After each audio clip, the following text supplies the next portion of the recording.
Welcome to our YouTube channel. In this video, we'll guide you through the process of allowing your friends to message you on TikTok. By the end of this tutorial, you'll have the ability to receive messages from your friends and enhance your communication on the platform. Let's get started. Step 1. Open the TikTok app on your device. Step 2. Tap on the profile icon located in the bottom drawer. This will take you to your TikTok profile.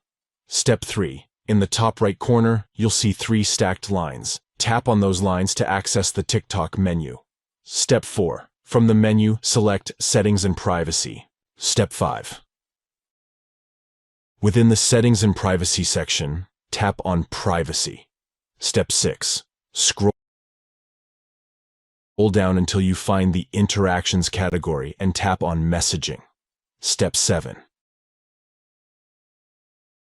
Here, tap on Messaging again to proceed. Step 8. Finally, select Friends. This will enable your friends to send you messages on TikTok. By following these simple steps, you'll allow your friends to message you on TikTok, fostering better communication and interaction. Stay connected and engaged with your TikTok community.